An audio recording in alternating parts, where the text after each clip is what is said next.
우리가 2월 들어서 사사기 말씀을 함께 쭉 읽어 갈 텐데요. 이 사사기의 내용은 주전 약 1300년부터 한 250년 정도, 그래서 한 1050년 정도까지 여호수아가 이제 죽고 난 다음에 왕정의 시대가 시작되기 전까지의 그 기간을 두고 분류할 때 사사 시대다 이렇게 분류합니다.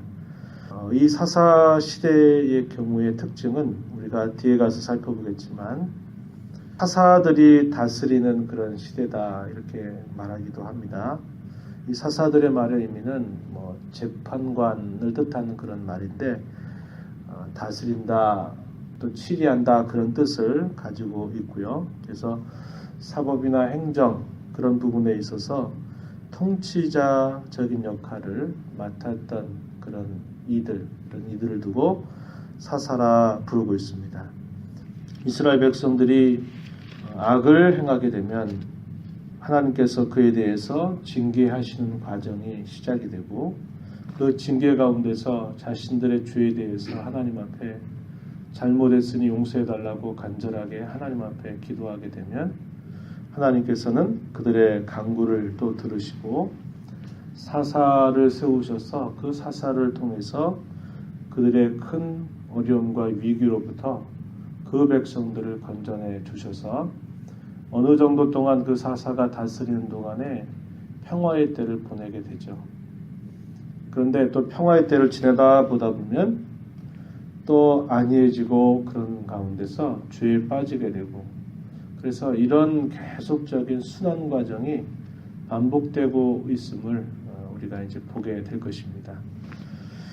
그러한 여러 반복과 순환은 사실 우리가 이 땅을 살아가면서 우리의 크고 작은 그런 삶 속에서 끊임없이 우리가 하나님 앞에 늘 반복하고 있는 또 반복하고 있는 그런 삶의 모습임을 우리가 보게 되는 것이죠.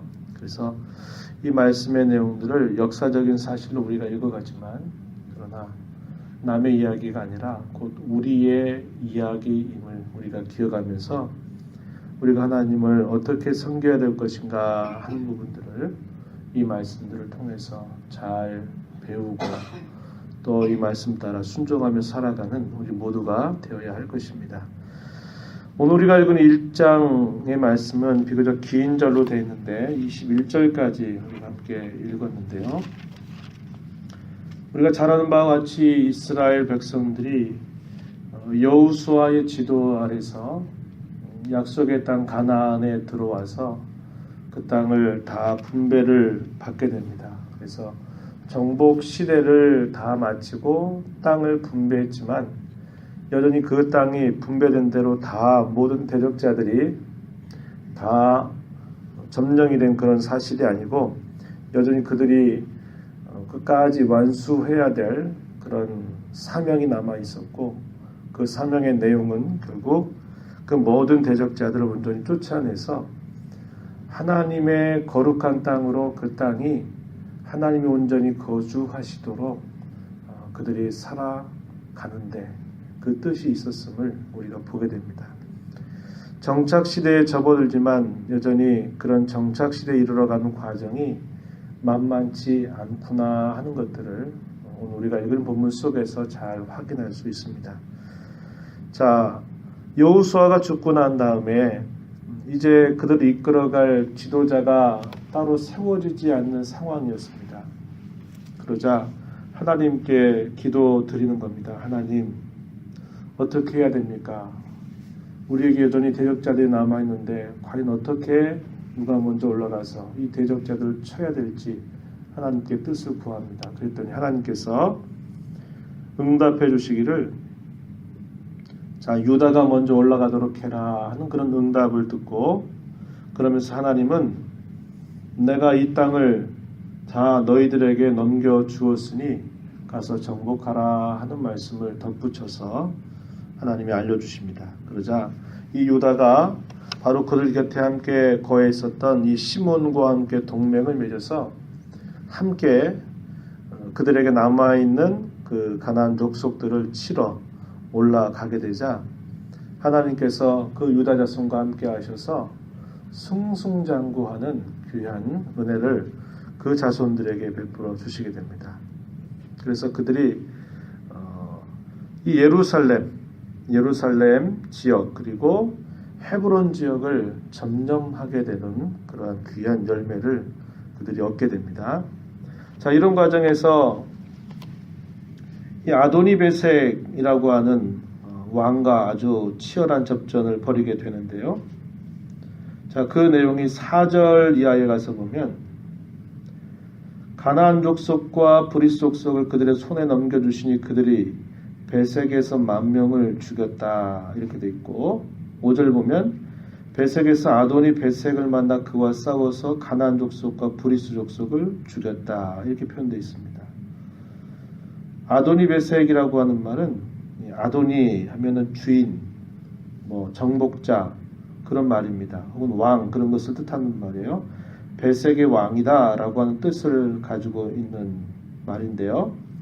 이 아도니 베색이 바로 그 땅을 점령하기 전에 70명 정도가 다스렸던 그 왕들을 그가 다 무찔렀던 아주 힘을 가지고 있었던 왕이었음을 우리가 보게 됩니다. 7절 말씀에 가서 보면 옛적에 70명의 왕들이 그들의 엄지손가락과 엄지발가락이 잘리고 내 상 아래서 먹을 것을 줍더니 이렇게 말했죠.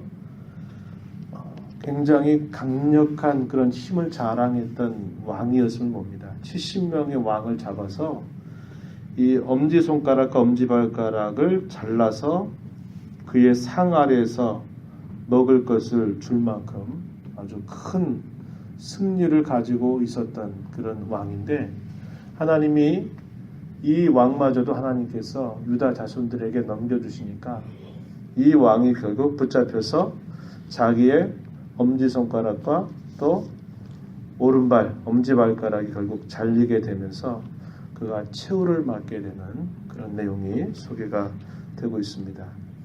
계속적으로 이런 과정을 통해서 예루살렘을 정복하고 또 헤브론을 정복하고 또 그 유단 자손 중에서 이 갈렙 같은 경우 잘한 것처럼 그 헤브론 땅을 자기의 기업으로 달라라고 말하면서 산지 지역을 그가 차지하고 또 그가 자기의 딸 악사를 이 기앗세벨 혹은 드빌이라고 하는 곳을 치는 사람에게 자기의 딸을 아내로 주겠다라고 하는 그런 말과 함께 이 온니엘이라고 하는 사람이 그 땅을 점령하면서 이 갈렙의 딸 악사를 그의 아내로 맞이하게 되는 그 내용도 기록이 되고 있습니다.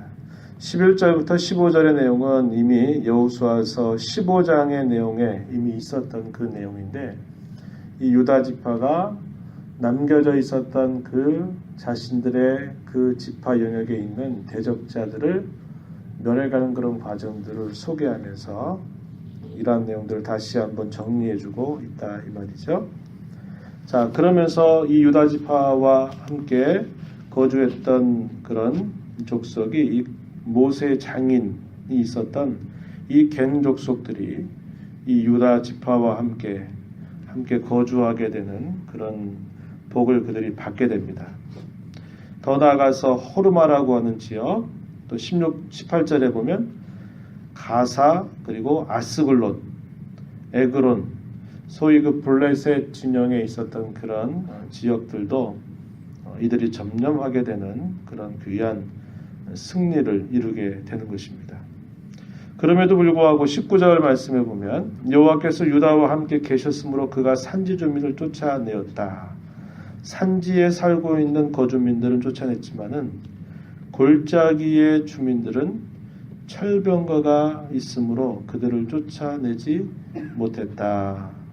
아쉬운 부분을 이렇게 기록해 주고 있는 것입니다.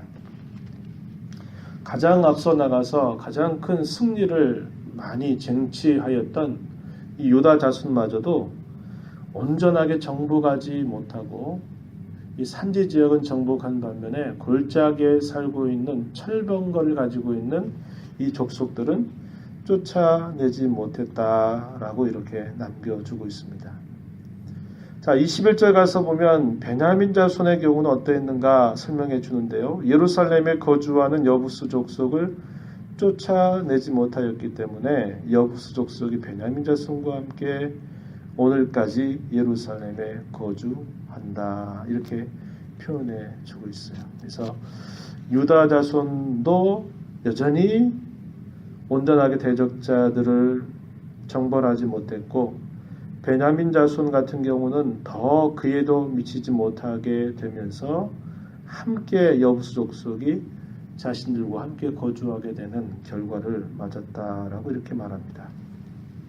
자, 이러한 내용들이 우리가 읽은 쭉 뒤로 가서 쭉 소개가 되고 있는데요. 자, 요셉의 지파에 속해 있었던 이 므낫세와 에브라임의 경우 27절 이하에 가서 보면요. 자, 므낫세가 베스안과 그의 딸린 마을들의 주민과 다낙과 그의 딸린 마을들의 주민과 돌, 이블루암, 무깃도 이 주민들을 쫓아내지 못하매 가나안 족속이 결심하고 그 땅에 거주하였더니, 결심하고 거주했다 이 말도 우리가 앞에서 읽었던 기억이 나시죠? 무슨 말입니까? 죽으면 죽겠다 하는 마음 가지고 우리는 여기서 우리는 떠날 수 없다, 여기서 사생결단을 하고 우리는 여기서 있을 것이다 라고 했다 이 말이죠. 그러다 보니까 이 목숨을 내걸고 자신의 있는 땅에서 도망치지도 않고 여기서 그냥 죽으면 죽으리라 하고 결단하는 그 족속들을 쫓아내지 못했다 이 말이죠. 목숨 걸고 싸우겠다 하는 겁니다. 우리는 절대로 이곳에 떠날 수도 없고 이곳에 다 죽으면 죽을 것이지 우리가 여기서 다 목숨 걸고 여기 거주하겠다 이런 자세를 가지고 있다 보니까 이 므낫세 자손들이 쫓아내지를 못했다 이렇게 표현하고 있어요. 자, 에브라임에 대한 소개가 나옵니다. 29절에 에브라임 쭉 소개가 나오고 역시 동일한 표현이 반복되죠. 가나안 족속을 쫓아내지 못했다. 31절에 스불론도 자, 기드론, 나할롤 주민을 쫓아내지 못하였다. 31절에 아셀의 경우에도 표현하고 있죠. 쫓아내지 못하고, 심지어 아셀 족속의 경우는 32절에 보면 그 땅의 주민 가나안 족속 가운데 거주하였으니 이는 그들을 쫓아내지 못함이었더라 이렇게 표현되어 있습니다. 자, 누가 주가 되고 누가 객이 되느냐? 대부분의 지파들은 자신들이 주가 되면서 여전히 쫓아내지 못한 그 족속들이 거기에 그 지파에 섞여서 이렇게 거주하고 있는 모습인데, 이 아셀 같은 경우에는 역전돼 버렸어요. 어떻게 역전이 됐나요? 그들이 그 땅 주민 가나안 족속 가운데 거주했다. 이 말은 가나안 족속이 주를 이루고 그들이 거기에 이렇게 마치 얹혀있는 듯한 그런 모습으로 표현되고 있다. 이 말이죠. 그러니까 여기 납달리 같은 경우도 역시 표현이 바뀌어버렸습니다. 그렇죠? 34절에 보면 아모리 족속이 단자손을 산지로 몰아넣고 골짜기에 내려오기를 용납하지 아니했다. 이것은 완전히 이제 바뀌어버린 겁니다. 그렇죠? 단자손이 차지하기는커녕 쫓김을 받아가지고 그들이 산지 지역으로 오히려 쫓겨나 버리는 그런 모습으로 표현되고 있는 것을 우리가 보게 되는 겁니다.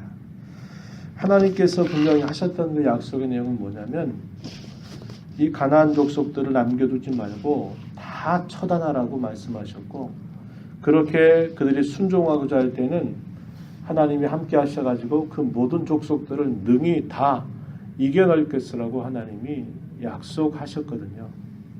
그런데 가장 승승장구했던 유다 지파 같은 경우에도 온전하게 다 끝장을 내지 못해 버린 그런 상태였고, 기타 대부분의 그런 지파들 같은 경우에는 더 많이 남겨두었고, 심지어는 여기 읽었던 우리 단지파 같은 경우에는 오히려 자기들이 쫓겨가지고 산지에서 거주하게 되는 형편을 맞게 되었다라는 것을 보여주고 있는 겁니다. 왜 그럴까요?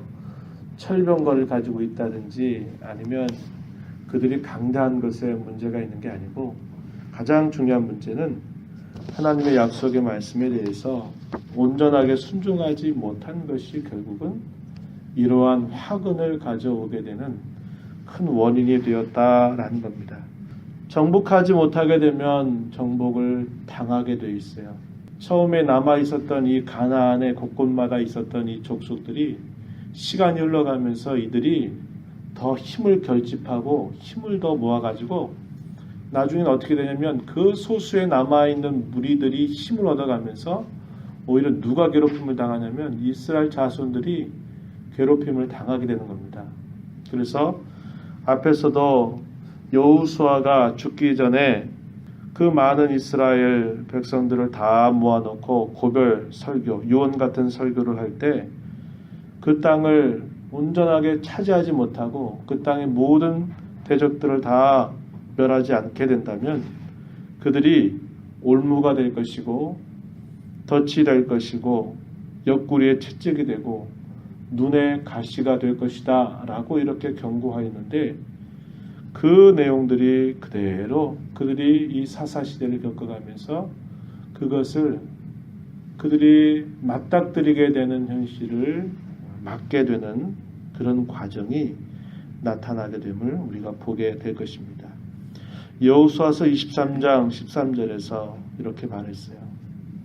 하나님 말씀을 온전하게 순종하지 않게 되면 이 아름다운 땅에서조차라도 멸하게 되고 말 것이다 라고 하는 그런 경고의 말씀을 덧붙여 주었는데 초기에 온전하게 진압하지 못하고 정벌하지 못하고 끝장내지 못한 그것들이 결국은 화근이 돼서 계속적으로 이 가나안 문화에 이스라엘 백성들이 계속 영향을 받고 가나안 종교의 영향을 받게 되면서 이스라엘이 하나님을 향한 순수한 신앙에서 자신들의 신앙을 지켜가지 못하고 결국 계속 영향을 받으면서 하나님께 징계받는 그런 일들이 끊임없이 일어나게 됨을 우리가 보게 된다 이 말이죠. 저와 여러분 이 말씀을 읽으면서 마찬가지입니다. 우리의 삶 속에서 하나님 말씀에 대하여 적당한 선에서 우리가 안주하고 주어진 현실 속에서 이런 정도만 하면 되겠지 하고 우리가 하나님의 뜻에 대하여 철저하게 우리 자신들을 복종하고 순종하지 않게 된다면 그것이 우리에게 작아 보이지만 결국 시간이 흘러가게 되면 그것이 우리를 완전히 사로잡아서 우리를 끊임없이 괴롭히게 만드는 요인이 된다라는 것을 우리가 보게 되는 겁니다. 이건 우리의 신앙 세계에 있어서 굉장히 중요한 원리입니다. 저와 여러분의 말씀을 순종할 때에는 철저하게 순종하는 자세를 항상 갖고 힘써야 됩니다. 그 순종이 온전하게 이루어지지 않는 한 그것이 우리를 완전히 사로잡아 버리게 될 일이 따라오게 된다는 것을 우리가 기억해야 되겠다 하는 것이죠. 하나님의 말씀을 붙잡는 것이 무엇보다도 분명한 그러한 것이 되어야 된다는 겁니다. 눈에 보이는 현실이 더 커 보이고 철병거를 가지고 있었던 그 가나안 족속 또 높은 성읍을 자랑하고 있는 그 족속들 앞에 압도당해서 하나님의 약속을 뒷전으로 몰아넣어 버렸던 잃어버렸던 그런 모습들이 결국 이러한 계속 끊임없는 이런 사사시대의 악순환을 반복하게 되는 그런 요인이 되는 것입니다. 저희가 이 말씀을 보면서 아까도 말씀드렸듯이 옛 이스라엘 백성들의 어리석은 역사를 보는 게 아니라 우리가 오늘날 하나님을 섬기는 우리의 태도를 이것을 통해서 잘 보면서 우리가 고치고 새로워지고 결단하는 그런 자세를 하나님 앞에 잘 배워가야 할 것입니다.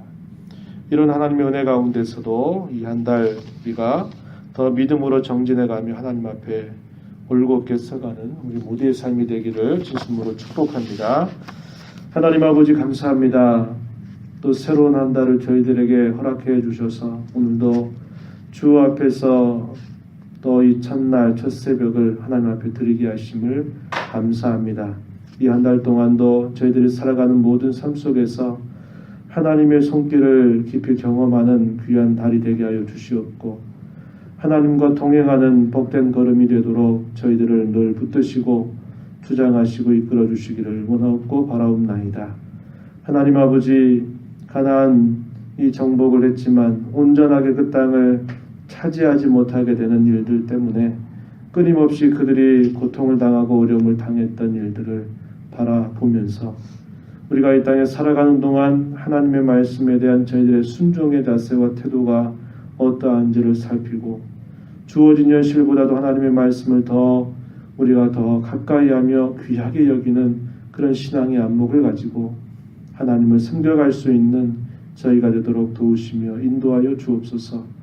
은혜의 보좌 앞에 나와서 때를 따라 돕는 은혜를 구하오니 저희들의 간구에 귀를 기울여 주옵시고 오늘도 주님과 온전히 동행하는 복된 삶을 살아가도록 인도하여 주옵소서. 예수님 귀하신 이름으로 기도드리옵나이다. 아멘.